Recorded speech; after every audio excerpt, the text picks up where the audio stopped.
अस्सलाम वालेकुम, welcome to agenda CSS. आज हम बात करेंगे एसए के बारे में। एक और एसए का बहुत इंटरेस्टिंग टॉपिक मैं आपके लिए लेके आया हूँ और उसकी हम थीसिस स्टेटमेंट और आउटलाइन और इंट्रोडक्शन देखेंगे और फिर अंदाज़ा लगाएंगे कि इसको इम्प्रूव कैसे किया जा सकता है। साथ साथ जो इवैल्यूएशन मैंने की हुई है वो मैं आपके साथ शेयर करता जाऊँगा ताकि आपको पता चल जाए कि मैं इवैल्यूएशन करता कैसे हूँ। और अगर आप मेरे से इवैल्यूएशन करवाना चाहते हैं तो मैं उसके लिए भी सेशन स्टार्ट कर रहा हूँ। 1-on-1 इवैल्यूएशन होगी तो you can benefit from that as well. ठीक है, तो let's get straight into the video. The curse of social media, ये टॉपिक है जनाब आज का। उसकी आउटलाइन लिखा है introduction.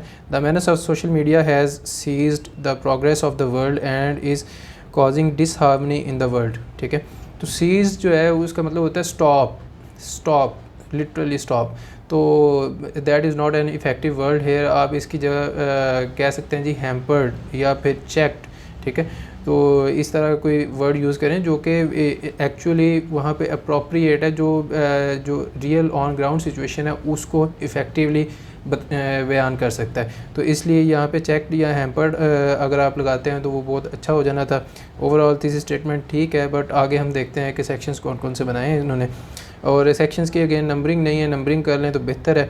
How social media has expanded. ठीक है जी, ये भी एक स्ट्रक्चर है जिसमें आप इंट्रोडक्शन के बाद थोड़ा सा कॉन्टेक्स्ट देते हैं या थोड़ी सी हिस्ट्री दे देते हैं या थोड़ा सा एक्सप्लेन कर देते हैं टॉपिक को। Okay, interconnected people living in far flung areas. Okay, availability of information on the go. ठीक है जी, अब तीसरा पॉइंट है एम्प्लॉयमेंट अपॉर्चुनिटीज़ इंक्रीज्ड। ठीक है, तो सोशल मीडिया जो है अगर वो इंक्रीज़ एक्सपेंड हुआ है तो उससे एम्प्लॉयमेंट अपॉर्चुनिटीज़ इंक्रीज़ हुई हैं, ये उसका एक इम्पैक्ट है, पॉजिटिव इम्पैक्ट है। ठीक है, दिस इज़ नॉट लाइक कि सोशल मीडिया कैसे एक्सपेंड हुआ है। सोशल मीडिया की एक्सपेंशन के पीछे टेक्नोलॉजिकल रेवोल्यूशन है और उसके अलावा जो है बिहेवियरलिस्टिक चेंजेस अगर आप बात करें कि उसको स्लोली एंड ग्रेजुअली हमने अपनाया और फिर अपनी लाइफ में इंटीग्रेट कर लिया, तो उसकी एक्सपेंशन के बारे में आपने इस तरह से बात करनी है। अदरवाइज़ अगर आप इसमें इम्पैक्ट्स में डालना शुरू कर देंगे तो ये अगेन एक वेग पॉइंट हो जाएगा आपका, क्योंकि आपका जो मेन हेडर है या हेडिंग है वो उसके साथ कंप्लाई नहीं कर रही, जो कि बाकी के आपने पॉइंट्स दिए हैं कुछ उसके साथ मैच कर रहे हैं कुछ नहीं कर रहे। ठीक है, तो एक हेडर अच्छा बनाएं, उसके अंदर सिर्फ उसी के पॉइंट्स लिखें, बाकी जो पॉइंट्स जहाँ पे आते हैं put them right in their place. Do not misplace the points specifically in essay paper, it is a blunder in essay. ठीक है जी, तो how social media has marred the progress of the world. अब marred जो word है ये बेहतर है, ये ठीक है।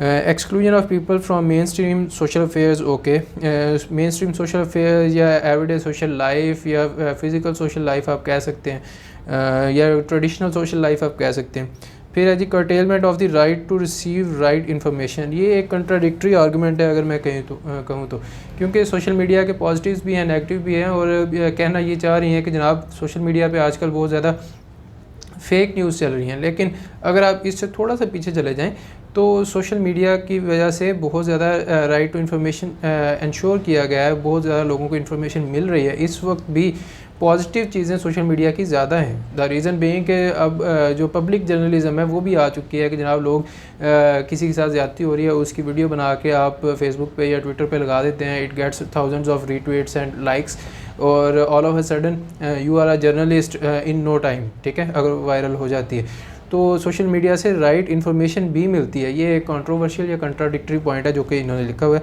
सो इस तरह के पॉइंट्स लिखने से ग्रेस करें, जो इफ़ेक्टिव हैं रेलिवेंट हैं सिर्फ वही लिखें, या अगर लिखना भी है तो उसको राइट लैंग्वेज में लिखें ताकि ये ना लगे कि आप स्वीपिंग स्टेटमेंट्स दे रहे हैं। स्वीपिंग स्टेटमेंट्स जो है वो आपके लिए ब्लंडर हैं CSS के एसे में। Disintegration of the world over the name of modernisation. ठीक है जी, why social media is a curse. Less time and energy for closed ones. Closed once नहीं जनाब, क्लोज वंस होता है और क्लोज वंस के दरमियान में डैश आएगा क्योंकि आप इसको इकट्ठा पढ़ रहे हैं। और इसकी बजाय आप ये कह सकते हैं कि प्राइमरी ग्रुप्स या फिर आपके अपने जो सोशल रिलेटिव्स हैं या फैमिली है उसका डायरेक्टली कह दें। ये क्लोज वंस जो है ना इसको इस्तेमाल ना करें, मेरे ख्याल में बेहतर है। अच्छा जी, critical thinking ability is lost. ठीक है जी, इंटेलेक्चुअल कैपिटल इम्पेयर्ड। अब क्रिटिकल थिंकिंग वाला तो मैंने सही कर दिया, लेकिन इंटेलेक्चुअल कैपिटल इम्पेयर्ड जो है again critical thinking is linked to intellectual capital. हम उसी के कॉन्टेक्स्ट में कहते हैं कि जनाब क्रिटिकली जो एग्जामिन करते हैं चीज़ों को या उनको एनालाइज करते हैं वही इंटेलेक्चुअल्स होते हैं, वही फ़िलासफ़र्स होते हैं जो कि एक से दूसरी तीसरी चीज़ को एग्जामिन करते हैं, उसके बारे में सवाल उठाते हैं, उसकी ऑथेंटिसिटी चेक करते हैं और फिर एंड पे हमें रियलिटीज़ मिलती हैं। तो ये मेरे ख्याल में रेपिटिशन है, इसलिए रेपिटिशन को अवॉइड करें जनाब। People are just spectators not participants. Okay, ये एक पैसिव पार्टिसिपेंट की थ्योरी जो मैथ्स कॉम की है आप लोग बेहतर जानते हैं, तो उसको इन्होंने यूज़ किया है, तो ये भी ठीक है। लेकिन vague points and repetition is an issue और critical points and issues are lacking. Social media curse क्यों है जनाब? इधर आपने ये कुछ पॉइंट्स जो हैं आपकी कॉमन ऑब्जर्वेशन के मुताबिक आपने लिख तो दिए हैं, लेकिन आपने बाकी लिखना है जनाब कि कर्स क्यों है। It is a curse because it has been monopolised by the corporatism. ठीक है, it is a curse because it has structural flaws या लैक ऑफ रेगुलेशन है। ठीक है, तो it is a curse because there are no checks on hate speech over the social media, इस तरह की चीज़ें। तो आपके जो रियल इश्यूज़ हैं आप उनको डिस्कस करें तो वो ज़्यादा इफ़ेक्टिव होंगे और उन्हीं के आपको नंबर भी मिलेंगे। Delirious impacts of social media, privacy is disturbed. Okay, social isolation, ठीक है जी। Generation gap increased, time wasted on wrong sites. Time wasted on wrong sites एक ठीक है 5वें 6ठे नंबर पे जाके ये उसका बैड इम्पैक्ट आ जाता है। इससे आप कह सकते हैं कि जनाब सोशल आइसोलेशन का भी हो गया और प्राइवेसी डिस्टर्ब होती है। और क्या सोशल मीडिया का इम्पैक्ट जनाब, हेल्थ इम्पैक्ट्स आ सकते हैं आपके। ठीक है जी, और सोशल मीडिया के इम्पैक्ट्स में एक जो क्या उसको कहते हैं हैवी यूज़र्स और लाइट यूज़र्स वाली मैस कम्युनिकेशन की थ्योरी है, वो भी आप लगा सकते हैं कि जनाब जो सोशल मीडिया के यूज़र्स हैं they are more likely to believe in violence and see the world as highly evil state या place as compare to those who use less media. ठीक है, तो ये भी आप कर सकते हैं। जो ज़्यादा इम्पॉर्टेंट हैं या ज़्यादा रेलिवेंट पॉइंट्स हैं उनको लिखने की कोशिश करें। ओके जी, way forward, educating the individual so that one can be rational. Okay, implementation of strict laws to ban porn sites. Again ये क्रिटिकल पॉइंट नहीं है, तीसरे चौथे 5वें नंबर पे जाके आ जाता है। सोशल मीडिया के जो मेन पॉइंट्स हैं उनको डिस्कस करें। ठीक है, आपने कर्स ऑफ सोशल मीडिया कहा हुआ है जनाब, सोशल मीडिया में जो पॉर्न साइट्स हैं वो नहीं आते। This is a very clear thing. ठीक है, सोशल मीडिया वो साइट्स हैं जहाँ पे आप लोगों के साथ इंटरेक्ट करते हैं, आप लोगों के साथ मिलते जुलते हैं, फ्रेंड रिक्वेस्ट भेजते हैं, उनके साथ मैसेजिंग करते हैं। That is very different from porn sites. Porn sites जो हैं वो अलहदा वेब की साइट्स हैं जहाँ पे आपको अडल्ट मटेरियल मिलता है एंड पीपल कंज्यूम इट। ठीक है, that is an separate industry, तो वो सोशल मीडिया से बहुत ज़्यादा अलहदा है। That is a curse of IT कह सकते हैं आप, या फिर इंटरनेट कह सकते हैं, व्हाट्सएवर, वो सोशल मीडिया के अंदर नहीं आता स्ट्रिक्टली। ठीक है जी। Addressing the gender communication gap. Gender communication gap जो है, जेंडर गैप इन कम्युनिकेशन कर लें ज़्यादा क्लियर और इफ़ेक्टिव होगा, क्योंकि जेंडर कम्युनिकेशन गैप यहाँ पे मुझे ठीक नहीं लग रहा। कंक्लूजन, और फिर the rise of social media has hampered the progress of people around the world. ये ठीक है, यहाँ पे जो थीसिस स्टेटमेंट आपने लिखी है ये ठीक है।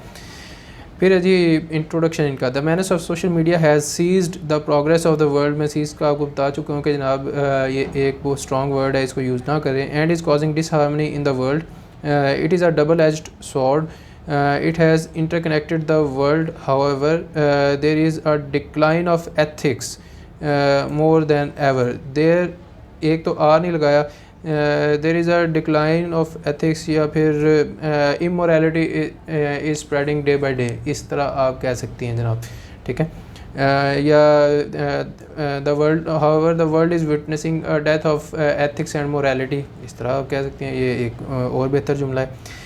When social media is used in a good way, it can prove to be the best way to gain information. Okay. However, it is not used properly. When not used properly, this social media, अब जो this social media है ये आपकी गलती बार बार है, यहाँ पे मैंने शायद 2-3 दफ़ा निकाली है।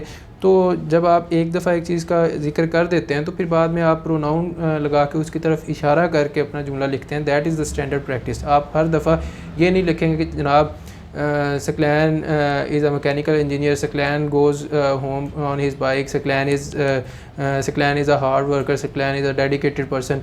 आप सिंपली ये कहेंगे कि जनाब Saklan is a mechanical engineer and he goes to university on his bike. He is a hard worker and pays attention to the teachers when he is being taught anything.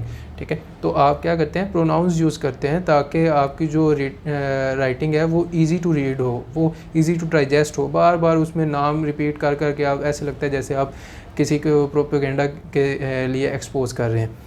खैर, when not used properly it becomes a detriment to development and deprives man of basic moral values. Okay ji. Where once there was nothing more than ink and paper, the world today might not be able to exist without app-filled phones, texting based language and most importantly instant access to information. ये थोड़ा सा इसमें मुझे problem ये है कि where once there was nothing more than ink and paper. Okay, the world today might not, the world today की बजाय आप यहाँ पे कर सकती हैं कि the same place is now inhabited by fast machines and texting based language etcetera etcetera. तो बेसिकली आपने जो वेयर वंस वाला है उसकी तरफ दोबारा इशारा करना है, क्योंकि आप उसकी पहले एट्रीब्यूट एक बता रहे हैं, फिर दूसरा एट्रीब्यूट उसके साथ लिंक करके आप अच्छा सा जुमला बना सकते हैं.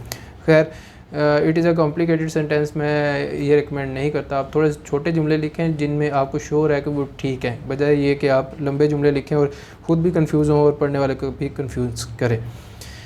अच्छा जी, furthermore this expanding social media has caused a decline of moral values.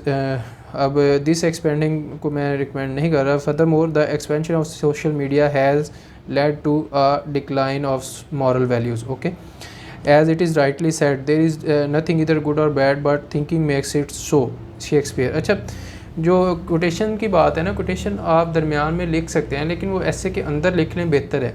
ठीक है, इंट्रोडक्शन के अंदर आप ऐसी कोई हरकत ना करें या ऐसी कोई कोटेशन ना दें जो आप दरमियान में आ रही है और आपको पैराग्राफ दोबारा शुरू करना पड़ रहा है.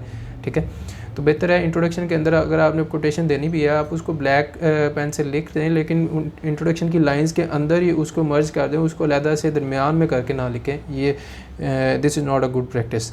Thus, in the end, what actually matters is the use of this social media, this vast social media. अच्छा जी, whether it can be useful or not, ये आगे आप क्वेश्चन कर रहे हैं तो इधर whether आएगा. It all नहीं, whether it can be useful or not depends on human mind. Also, it has marred the progress of world based on the fact that it has excluded people from mainstream affairs. Facts आप जनाब इस तरह नहीं देते. और it has marred the progress of the world based on the fact. किस तरह ये थोड़ी सी स्टेटमेंट कंफ्यूजिंग भी है और गलत भी है, क्योंकि इसका मतलब ये आ रहा है कि जनाब marred the progress of the world, इसने जो वर्ल्ड की प्रोग्रेस है उसको चेक कर दिया है या रोक दिया है बेस्ड ऑन दिस के ये वाला टूल यूज़ करके. जबकि आप जो है एक फ़ैक्ट बताना चाह रही है, एक सोशल फैक्ट बताना चाह रही हैं कि हमारे पास जो स्टैटिस्टिकल फिगर्स हैं या रिपोर्ट्स हैं उससे हमें पता चलता है कि पीपल जो हैं वो मेन स्ट्रीम अफेयर से दूर होते जा रहे हैं. तो आपकी इंग्लिश जो है वो उसके साथ मैच नहीं कर रही जो कि आप सोच रही हैं. इसलिए इंग्लिश को थोड़ा सा बेहतर करने की ज़रूरत है, या एटलीस्ट अपना एक्सप्रेशन जो है थोड़ा सा बेहतर कर लें. Moreover, it has caused curtailment of the right to receive right information. This actually leads to disintegration of the world and has disturbed, has इधर missing है जनाब, helping verb नहीं लिखा है, has disturbed the peace of the world. In addition to this, the deleterious impacts of this social media are many. अच्छा, okay. As it has disturbed privacy of the individual and one is depressed. ये पूरा sentence नहीं है जनाब. As के साथ अगर आपने शुरू किया, आप एक रीज़न दे रहे हैं तो उसके आगे उसको कंप्लीट भी करें, ये कोई तरीका नहीं है. या फिर अगर आपने उसको पिछले से कनेक्ट करना है तो फिर दरम्यान में फुल स्टॉप नहीं आएगा, उसको पिछले के साथ कनेक्ट करें properly. This leads to social isolation and people are molded to act differently and are involved in crimes. Furthermore, this rise of social media has increased the gender communication gap. People have less time and energy for their closed ones. Closed के आगे भी आपने dot लगाया हुआ है, वो भी गलत है। क्लोज वंस होता है, क्लोज्ड वंस नहीं होता। Hence social media has hampered the progress of people around the globe. तो ये थी आज की आउटलाइन और उसका इंट्रोडक्शन। आपको मैंने इवेलुएट करके भी बता दिया है और ये भी दिखा दिया है कि किस तरह आपने लिखना है, किस तरह उसको इम्प्रूव करना है। उम्मीद करता हूँ आपको पसंद आई होगी। हम मिलेंगे नेक्स्ट वीडियो में। टेक केयर, अल्लाह हाफिज़।